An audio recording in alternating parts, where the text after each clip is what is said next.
আজকের মাহফিলে যারা বসলেন, আমরা প্রত্যেকে চাই হৃদয় পরিবর্তন করব। কিয়ামতের আগে আমরা সময় কাটাচ্ছি, বিশ্বাস হয় কি হয় না? কিয়ামত অনেক দূরে,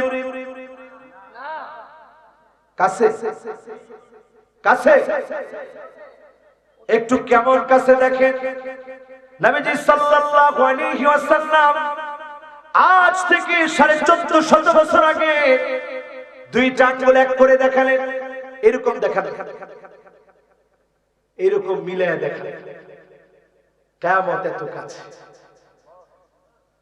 কত কাছে, মাঝখানে কোনো ফাঁকা নাই। 1450 বছর চলে গেল স্ট্রেট, এই 1450 বছর চলে গেল স্ট্রেট, 1450 বছর পার করে আমরা আজকের সময় পর্যন্ত অপেক্ষা করছি। আমরা মনে করছি কিয়ামত অনেক দূরে। اقترب للناس حسابهم وهم في غفلة معرضون। হিসাবের সময় অতি সন্নিকটে চলে আসবে, আর মানুষের গাফলতি বেড়ে যাবে। এখন একটু মিলাই নেন, কেমনে আল্লাহকে ভুলে যাচ্ছি। এক নম্বরে মিলায় দেখেন, ইদা তুখিজাল ফাইয়ুদু আলা, যখন গনিমতের সম্পদকে মানুষ নষ্ট করবে, গনিমতের সম্পদের হিসাব রাখবে না, যা ইচ্ছা তাই করবে, গনিমতের সম্পদকে ব্যক্তিগত সম্পদ বলে চালায় দিবে। আপনি বুঝবেন ভূমিকম্প, অগ্নিবায়ু, ভূমিধস, চেহারা পরিবর্তন, এমনকি ভূপৃষ্ঠের ভিতরে নানা ধরনের আগ্নেয়গিরি ফেটে পড়া, পাহাড়গুলো চূর্ণ বিচূর্ণ হয়ে যাওয়া, বড় বড় আযাব আসার সময় চলে এসেছে, ঠিক না বেঠিক? দুই নম্বরে দেখবেন আমার ভাইরা, ওয়াল আমানাতু মাগনামা, আমানতদারি থাকবে না। রাস্তার টাকা পকেটে ঢুকবে, পকেটের টাকা দিয়ে মানুষকে খুশি করবে প্রথম, সব টাকা সুদে আসলে যখন উঠায় নিবে, রাস্তার টাকা যখন নিজের পেট দিয়ে ঢুকবে, আপনি বুঝবেন ভূমিকম্প চলে আসার সময় চলে এসেছে, ঠিক না বেঠিক? সাহাবায়ে কেরাম কেমন ছিল, আমরা কেমন চরিত্র লালন করছি চিন্তা করে। আবু বকর রাদিয়াল্লাহু তাআলা আনহু কেমন ছিলেন? আবু বকর রাদিয়াল্লাহু তাআলা আনহুর জামানায় তিনি কোথায় যেন চলে যেতেন। ওমর রাদিয়াল্লাহু তাআলা আনহু একদিন ভাবলেন কোথায় চলে যান তিনি, পিছু নিলেন, পিছে পিছে গিয়ে দেখেন একটা জীর্ণ শীর্ণ বাড়ির ভিতরে ঢুকেছে। ওমর অবাক হয়ে গেলেন, এই ঘরে মুসলিম বিশ্বের প্রধান খলিফাতুল মুসলিমিন কেন গেলেন? কয়েক ঘন্টা পর আবু বকর বের হয়েছে। ওমর রাদিয়াল্লাহু তাআলা আনহু লুকিয়ে থেকে ঘরের দরজার মধ্যে গেলেন, দরজার মধ্যে গিয়ে নক করলেন। বুড়ি একজন মহিলা দরজা খুলে দিয়েছে, অন্ধ মহিলা দরজা খুলে দিয়েছে। এবার ওমর প্রশ্ন করলেন, ও বুড়িমা, একটু আগে যেই লোকটা এসেছিল তুমি কি তাকে চেনো? বুড়ি মহিলা বলে, না না, তারে আমি চিনি না, কিন্তু সে এমন এক মানুষ, তার জন্য মন থেকে দোয়া করি। আমি অন্ধ মানুষ, আমার জন্য খানা পিনা নিয়ে আসে, আমার জন্য বাড়ির কাজগুলো করে দিয়ে যায়। এই হচ্ছে আমাদের নেতার পরিচয়, কাজ করে দিয়ে যায়। হযরতে ওমর তিনি আকাশের দিকে তাকায় আল্লাহকে ডাক দিয়ে বললেন, আল্লাহ, আবু বকর বড় কষ্ট করে আমাদের জন্য কঠিন বানিয়ে দিয়ে গেল।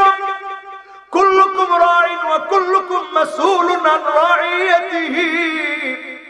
যতজন আজকে এখানে বসেছি, জনপদের যারা নেতা হবে, এই জনগণ আপনার কাছে আমানত।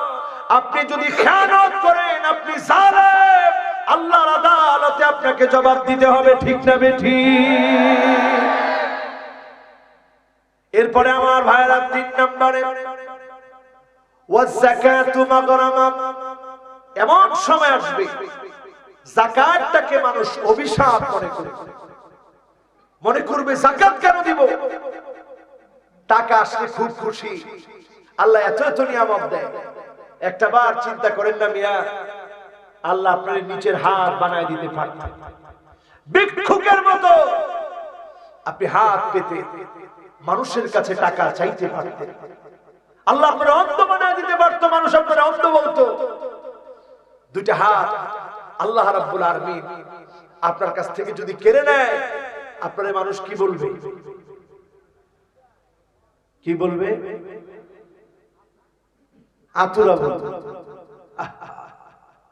2টা পা যদি আপনার না থাকে, আপনাকে লুলা বলবে।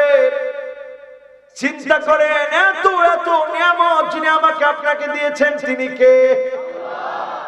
কিন্তু যাকাতু মাগরামা, এমন সময় পৃথিবীতে আসবে মানুষ যাকাতটাকে অভিশাপ মনে করবে।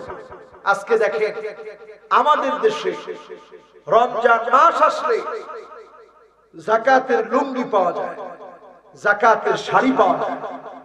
আমি দরিদ্রদেরকে বলবো, যারা আপনাদেরকে যাকাতের লুঙ্গি শাড়ি দিতে আসে, এই লুঙ্গি শাড়ি তাদের মুখে ছুঁড়ে মারেন।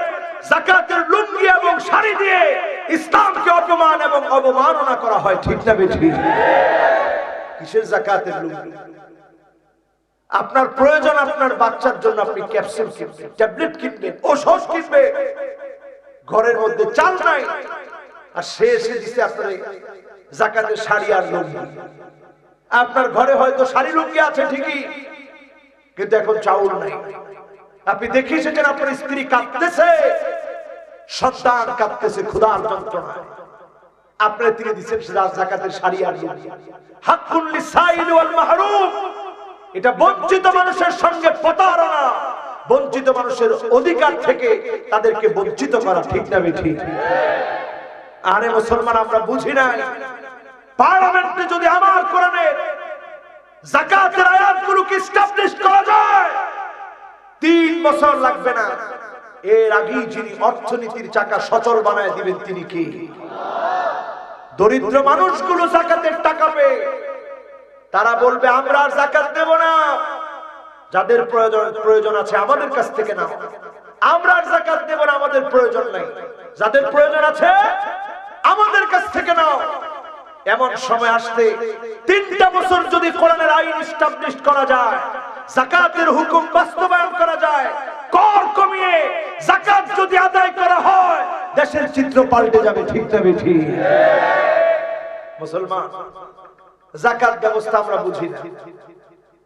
বাংলাদেশে অনেক ধনী ব্যক্তি আছে, কোটি কোটি টাকা দান করে, কিন্তু যাকাত দেয় না। দান করা ফরজ না নফল? কথা কয় না। যাকাত দেওয়া, যাকাত দেওয়া, আপনি নফল করেন, ফরজ করেন না, লাভ হবে? এরপরে আমার ভাইয়েরা খেয়াল দিনে শুনেন, 4 নম্বরে ওয়া তাআল্লামাদ দীনু লিগাইরিদ দীন, দিন শিখবে, আল্লাহকে রাজি খুশি করার উদ্দেশ্য থাকবে না। মানুষ আমারে বড় আলেম বলবে, মানুষ আমার ওয়াজ শুনবে, মানুষ আমাকে মুফাসসির বলবে।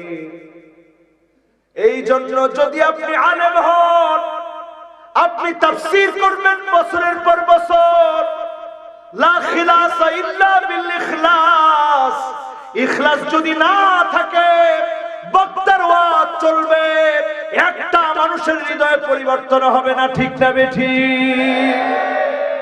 এই জন্য অনেকগুলো কথা আমি আগে বলছি, আপনাদের বারবার বলছি যে কথা বলেন না। কেন বলছি? আমি যদি ইখলাস দিয়ে বলতে না পারি, হৃদয় থেকে বলতে না পারি, মেকি কথাগুলা বলি, আমার হৃদয় তখন মনে হবে এই কথাটা আমি হৃদয় দিয়ে বলতে পারি না। তাআল্লামা দ্বীনুল খায়রুদ্দীন, শুধুমাত্র কে আমার কথা শুনবে এটার জন্য আমার ওয়াজ নয়, আমার মালিক যেন খুশি হয় এজন্য আমার ওয়াজ, আমার আল্লাহ যেন খুশি হয়, আল্লাহর গোলামদের নূরটা যেন প্রজ্বলিত হয়ে যায়, তাওবার মধ্য দিয়ে হৃদয় থেকে আলো বিচ্ছুরিত হয়ে আল্লাহর গোলাম যেন সিজদা অবনত হয়ে যায়। বলেন আল্লাহু আকবার। এজন্য আমার ভাইয়েরা, আজকের মাহফিলে যারা বসছে হিসাব মিলায় নেন। এখন এমন বক্তা আছে পরিকল্পিত ঘরে বসে ওয়াজ করে, পিছনে গ্রিন স্ক্রিন দিয়ে ব্যানার বানায়। কথাগুলো আমি বলতাম না, একেবারে না পেরে বলছি।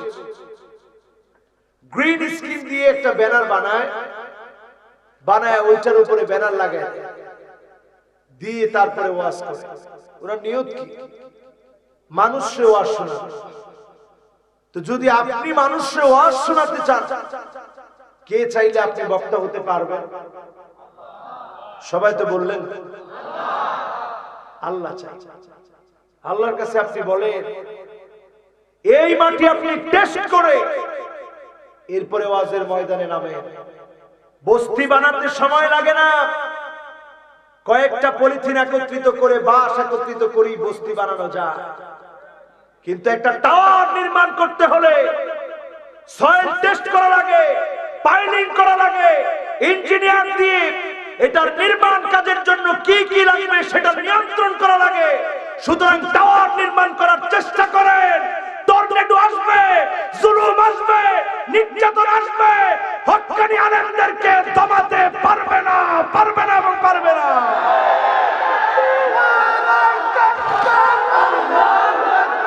থাকবেন, হক কথার উপরে থাকতেই হবে মুসলমান। যখন আপনি দেখবেন, যখন আপনার চোখে পড়বে আইয়ুসাল মুরশিদ, আলেমরা কষ্টে আছে, জুলুম নির্যাতন নিপীড়নে আছে, আপনি বুঝবেন জমিনের মধ্যে শাস্তি চলে আসার সময় চলে এসেছে। ঠিক না বেঠিক? ভূমিকম্প কেন হয় টের পান না, এজন্য ভূমিকম্প হচ্ছে। মিলে নেন একটা একটা করে। আমরা আলেমরাও দায়ী। আলেমদেরকে বলবো, আলেমেরা ওই আলেম হন আলিম মুস্তামিলুন ইলমাহু, যে আলেম তার ইলমটারে কাজে লাগায়, যে আলেম ইলম অনুযায়ী আমল করে। আল্লাহর কাছে আমি এবারও কাবা দেখে এই দোয়াটাই করছি, আল্লাহ আল্লাহ তুমি এমন আলেম বানাও না, ওয়ালা তাকুন জিসরান, শুধুমাত্র বাহন বানায় দিও না যেই বাহনের উপরে মানুষ পাড়ায় পাড়ায় জান্নাতের দিকে চলে যাবে, আর আমার মতো গোলামকে আল্লাহ আপনি জাহান্নামের মধ্যে নিক্ষেপ করে দিবেন। আর বলবেন, গোলাম তোর কোন একটা ওয়াজ আমি আল্লাহর কাছে কবুল হয় নাই। এইরকম গোলাম আল্লাহ আপনি বানায়। আলিমুন মুস্তামিলুন ইলমাহু, ওই আলেম আল্লাহ আপনি বানায় দেন, যে আলেম যা বলবে নিজে আল্লাহর কাছে কেঁদে কেঁদে আমল করবে। এমন আলেম যেন আল্লাহ আলেমদেরকে বানায় দেন। পরে না আমিন। আমার ভাইরা, এরপরে 5 নম্বরে ওয়া আতাআর রাজুলু ইমরাতাহু, এমন সময় আসবে স্ত্রীর কথা স্বামী অক্ষরে অক্ষরে মানবে, নিজের মাকে কষ্ট দিবে, নিজের মাকে গোয়াল করে রেখেছে, স্ত্রী নিয়ে সন্তান ঘুমায়, পুলিশ গিয়ে ধরেছে, অথচ মা সন্তান পেশাবের মধ্যে থাকলে ঠান্ডা লেগে যাবে, নিউমোনিয়া হবে, সন্তানকে পেশাবের মধ্যে মা রাখে না, ঘুম ভেঙে মা সন্তানকে পরিষ্কার করে। আজকের এখানে দেখেন আমার ভাইরা, এমন সন্তান আছে মাকে হাতুড়ি দিয়ে পিটিয়ে হত্যা করেছে, এমন মা আছে, এমন সন্তান আছে, ঐশীর মতো সন্তান মা বাবা দুজনকেই ছুরি দিয়ে মেরেছে। এমন ঘটনাগুলা যখন দেখবে বুঝবেন ভূমিকম্প আসার সময় চলে এসেছে, ঠিক না বেঠিক? সময় ফুরিয়ে আসছে, সময় চলে আসছে। এরপরে আমার ভাইরা দেখবেন এমন সময় আসবে 6 নম্বরে আক্কা উম্মাহু, মাকে মারবে, মায়ের সঙ্গে খারাপ ব্যবহার করবে। এখন অহরহ ফেসবুকে আমরা দেখি মায়ের গায়ে হাত তুলে, অথচ আমরা দেখেছি সিএনজি অ্যাক্সিডেন্ট হয়েছে, মায়ের মাথা আর মগজ বের হয়ে গেছে, মা সন্তানটাকে কলিজার সঙ্গে রেখে দিয়েছে, নিজের মাথা দিয়ে দিয়েছে, সন্তানের ক্ষতি হতে দেয় নাই, লঞ্চ ডুবে গেছে, নিজের বুকের সঙ্গে সন্তানকে রাখে নাই, কারণ মা জানে বুকের সঙ্গে যদি রাখি আগে সন্তানটা মারা যেতে পারে, পিঠের মধ্যে সন্তানটা রাখলে যতক্ষণ মা জীবিত ছিলেন হাত দিয়ে ধরে রেখেছিলেন আমার সন্তানটা যেন বাঁচে। এরপরেও যখন আর পারে না, পিঠের উপরে সন্তান রেখে দিয়েছে। এই হচ্ছে মা, এই হচ্ছে বাবা। যেই বাবা আপনার জন্য সারা শরীরটা ভিজায় ফেলেন, বৃষ্টির মধ্যে ভিজে, রোদের মধ্যে গা পুড়ে যায়, এত কষ্ট করে, তারপরেও বাপ সন্তানকে বুঝতে দেয় না। সেই মায়ের সঙ্গে বাবার সঙ্গে যখন খারাপ আচরণ হবে, বুঝবেন কিয়ামতের সময় সন্নিকটে, ঠিক না বেঠিক? 7 নম্বরে দেখবেন আদনা সাদিকাহু, বন্ধুরে খুব কাছের মনে করবে। 8 নম্বরে দেখবেন আকসা আবাহু, বাপরে দূরের মনে করে। আজকেও আব্বা আমারে ফোন দিছে, বাজার কয়টার দিকে আসবে? আমি বললাম আব্বা তাড়াতাড়ি শেষ করবো, তাড়াতাড়ি আয়। বাপ বলতেছে আরে আমার বাজারের কত কষ্ট। আমি চিন্তা করলাম এই কথা বলাটার মানুষ আর কয়দিন আল্লাহ রাখছে? জয়দিন জমিনে আছে রিদাল রাব্বি রিদাল ওয়ালিদি ওয়া সাখাতুর রাব্বি ফি সাখাতিল ওয়ালিদ। যতদিন আছে আপনি যদি একটু সুন্দর আচরণ করতে পারেন, আল্লাহ খুশি, বাপ মা খুশি তো আল্লাহ খুশি, আল্লাহ খুশি তো কুল কায়নাত খুশি। আপনাকে কষ্ট দেওয়ার মতো কেউ থাকবে না। জোরে করুন আল্লাহু আকবার। মা বাপরে খুশি করে।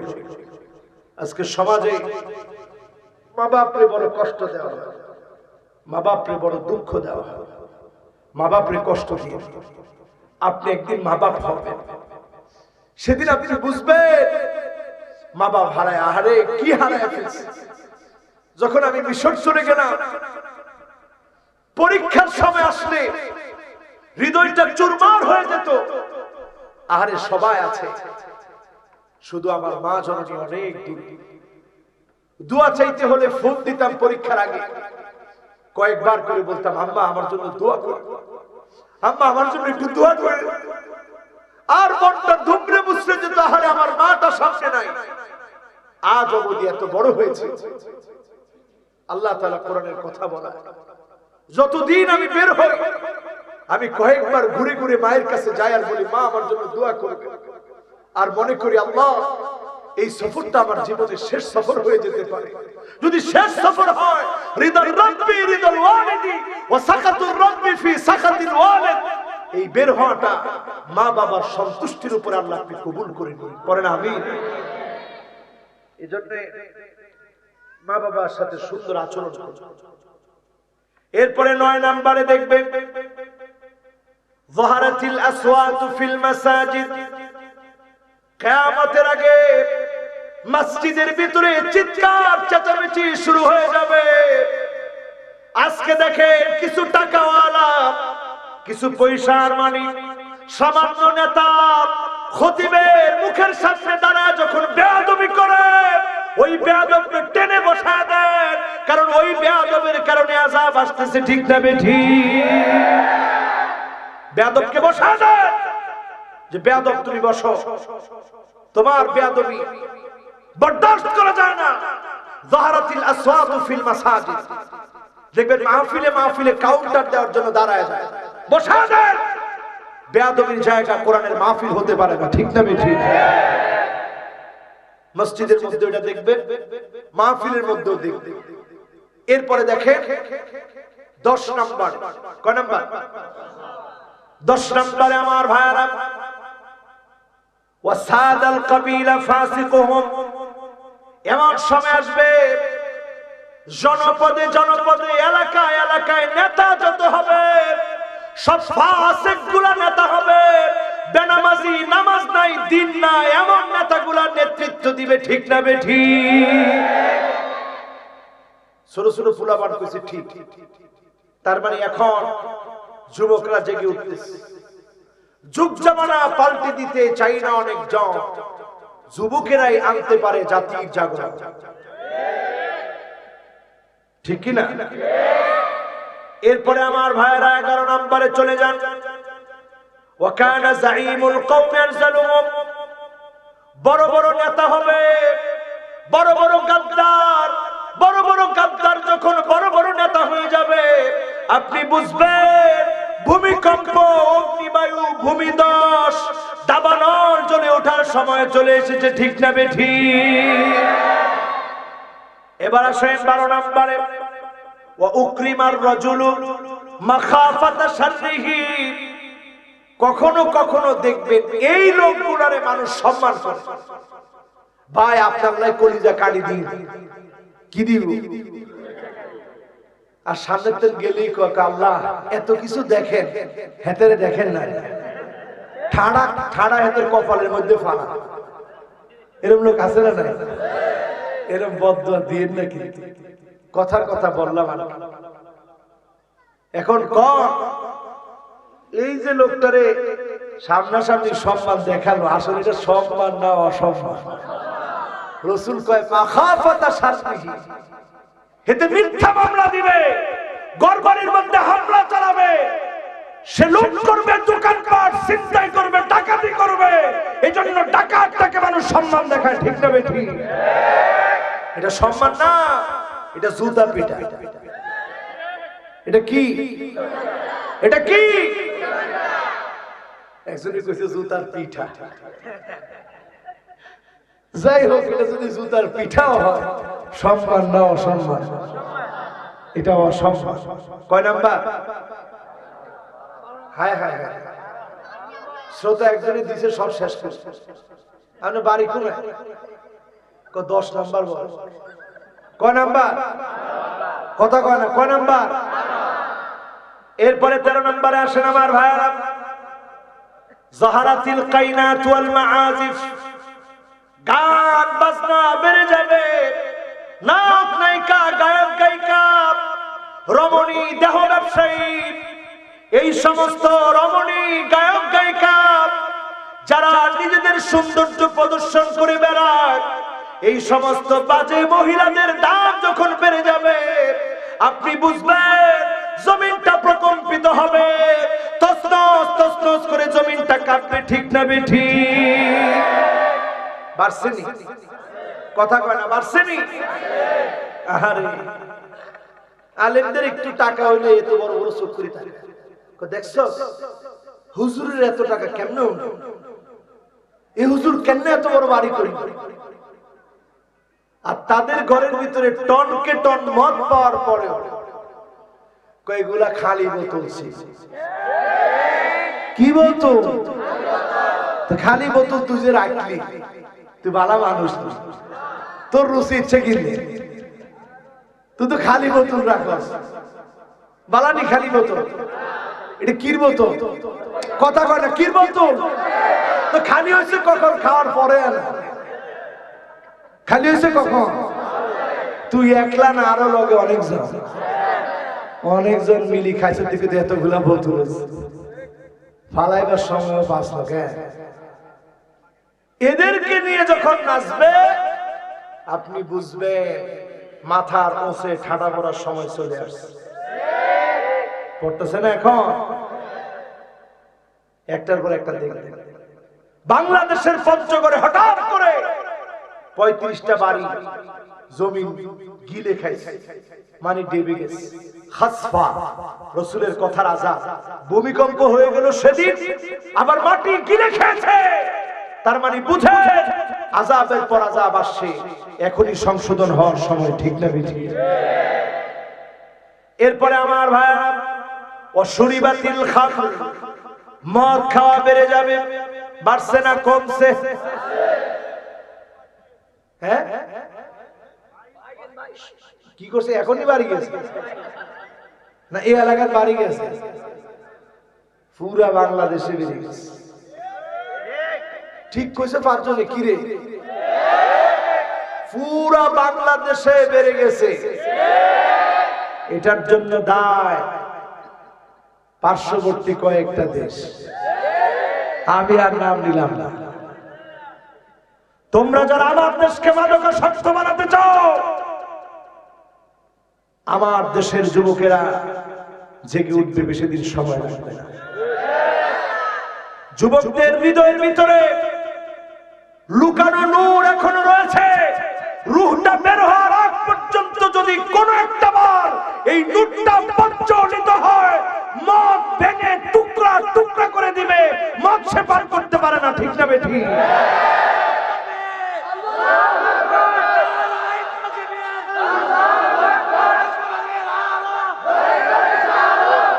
এবারে তাকবীর ঠিক আছে, তাকবীর দিবেন আল্লাহর নামে। বহুত স্লোগান নির্বাচনের সময় আমরা দেই, হাসান মিসা মিসা। একজনই কইছে 100%, আমি কই নাকি? এই মিসা মিসা স্লোগান দিলেন লাভ হয় না। কিন্তু যদি আজকের এখানে বসে একটু আল্লাহরে ডাক দেন, কত বড় আমার আল্লাহ। আমি মাঝে মাঝে সমুদ্রে যখন ভ্রমণ করি আর চিন্তা করি, আল্লাহ কি বিশাল তোমার সমুদ্র। মাঝে মাঝে যখন প্লেনে যাই, আকাশটার দিকে তাকায় দেখি কোনো কুল কিনারা দেখা যায় না। চিন্তা করি, আল্লাহ কিসের অহংকার আমার অস্তিত্ব একটা ধূলিকণা পরিমাণ, তার চাইতে নিম্ন, তার চাইতে ছোট। এই বিমানের কাছে আমি কতদূর, আকাশের সামনে আমি কতটুক, আর তোমার সামনে আমি কত ক্ষুদ্র। আল্লাহ, তোমার সিংহাসনের সামনে 7 আকাশ 7 জমিন, আল্লাহর কুরসি আল্লাহ সিংহাসনের সামনে রাখলে কাহালকাতিন মুলকাতুন বিআরদি ফালাতিন, মরু প্রান্তের ভিতরে একটা আংটি ছুঁড়ে মারলে আংটি যেমন হারায় যাবে, আল্লাহর কুরসির সামনে 7 আকাশ 7 জমিন রেখে দিলে আংটির মতো ছোট্ট হয়ে হারায় যাবে। কত বড় আমার আল্লাহ, কত বড় আমার আল্লাহ। সে আল্লাহর সামনে আমরা ক্ষুদ্র গোলাম। নেশা করে যারা জীবনকে শেষ করে দিচ্ছে। আমি এক ড্রাগ অ্যাডিক্টেড ব্যক্তির সঙ্গে অনেক লম্বা কথা বললাম, নসিহত করার চেষ্টা করলাম। বলি ফেলি তার বাড়ি চিটাগাং বাড়ি। তো আল্লাহর গোলাম বলল, হুজুর আমি প্রতিদিনই চাই ফিরে আসতে, কিন্তু যখনই নেশাগ্রস্ত হয়ে যায় তখনই লজ্জা আমাকে চেপে বসে। লজ্জা এমন ভাবে চেপে বসে, আমি বুঝি আমি অন্ধকার এক জগতের ভিতরে ডুবে গেছি। আমার নূর আর জ্বলতেছে না, আমার আলো নিভে গেছে। তখন আমি অন্ধকারে থাকতে পছন্দ করি। এজন্য দেখবেন নেশা করার পরে থাকে কি, অন্ধকারে ডুবার পাশে ঝোপঝাড়ের জঙ্গলের কোনায় চুপ করে বসে আছে। তো সে বলল, আমি তখন সবই বুঝি আর টের পাই আর চিন্তা করি, আহারে যদি অন্ধকার থেকে বের হতে পারতাম। তো তাকে বললাম, তুমি নামাজ চালায় যাও। যুবকটার সঙ্গে আমি কিছুদিন পর পর দেখা করতাম, নামাজ চালায় যাও। যুবকটা নামাজ চালিয়ে বলল, হুজুর আমি নেশা একটু কমাইছি। আবার দেখা করলাম, তুমি চালায় যাও নামাজ। যুবকটা বলতেছে, হুজুর আমি আরো কমাই দিয়েছি।